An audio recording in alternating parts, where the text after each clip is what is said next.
SIR মামলার শুনানি চলছে সর্বোচ্চ আদালতে এবং সেখানে সর্বোচ্চ আদালত এই প্রশ্ন তুলেছে যে এই এসআইআর তো অন্যান্য রাজ্যেও হচ্ছে, অন্যান্য রাজ্যে পশ্চিমবঙ্গের থেকে বেশি নাম বাদ গিয়েছে, সেখানে তো এই ধরনের সমস্যা তৈরি হচ্ছে না, শুধু পশ্চিমবঙ্গে এত অসুবিধে কেন?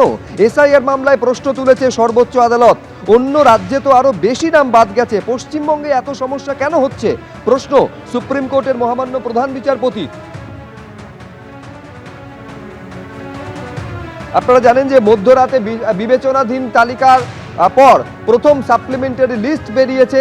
কমিশন সূত্রে খবর যে 29 লক্ষ নামের নিষ্পত্তি হয়েছে, কিন্তু ঠিক কত নাম বাদ গিয়েছে, কত নাম সংযোজিত হয়েছে চূড়ান্ত ভোটার তালিকা, এটা এখনো পর্যন্ত স্পষ্ট নয়। আর এই আবহে সুপ্রিম কোর্টে এসআইআর মামলা শুনানি, যেখানে এই প্রশ্ন করা হয়েছে সর্বোচ্চ আদালতের তরফে, পশ্চিমবঙ্গে এত সমস্যা কেন?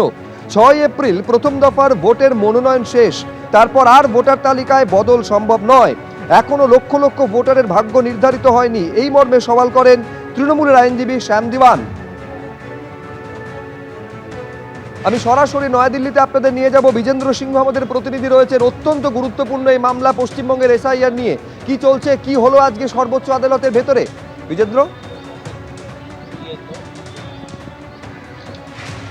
দেখো সুব্রত, আজকে হিয়ারিং এ প্রথমতই যে সাপ্লিমেন্টারি লিস্ট এসছে, তারপরে অনেক লোকের এখনো বাদ নাম চলে গেছে, এমনকি যারা প্রার্থী হবেন 6টি দলের, তাদের নামও এখন অ্যাডজুডিকেশনে রয়েছে। সেই সওয়ালও করা হয় সুপ্রিম কোর্টের কাছে। সুপ্রিম কোর্ট আজকে বারবারই বলছিলেন যে তারা এনশোর করতে চাইছেন সব ভোটাররা যেন ভোটের অধিকার তারা পান, সেটাই তাদের সব থেকে বড় প্রায়োরিটি এই মুহূর্তে রয়েছে।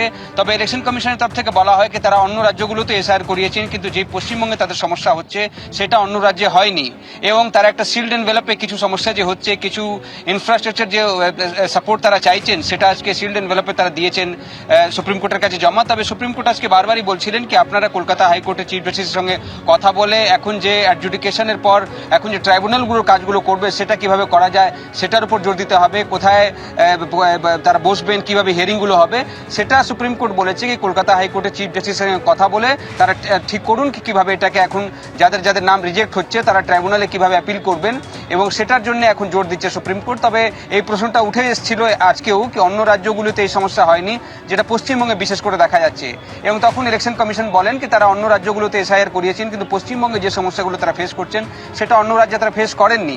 এবং কিছুক্ষণ আগে আমরা দেখলাম বিকাশ ভট্টাচার্য যিনি আর্গুমেন্ট করছিলেন আজকে কোর্টে, তিনিও বলেছেন কি আজকে কোর্ট জানিয়েছে তাদেরকে কি সব ভোটাররা যেন ভোটের অধিকার পায় সেটা এনশোর করবে ইলেকশন কমিশন, এবং তার সঙ্গে সঙ্গে যারা ক্যান্ডিডেট হবেন বা যারা ন্যাশনাল পার্টির ক্যান্ডিডেট রয়েছেন বা রাজনীতি দলের যারা প্রার্থী হতে চাইছেন তাদের ক্ষেত্রেও কিন্তু আজকে বলেছে কি তাদের অ্যাডজুডিকেশন শীঘ্রই করতে হবে এবং তারা যেন নমিনেশন ফাইল করতে পারেন সেটাও সুপ্রিম কোর্ট দেখবে।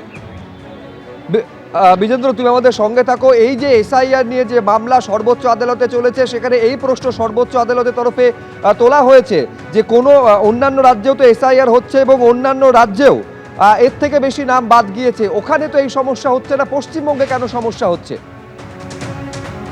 এবিপি আনন্দ এগিয়ে থাকে, এগিয়ে রাখে।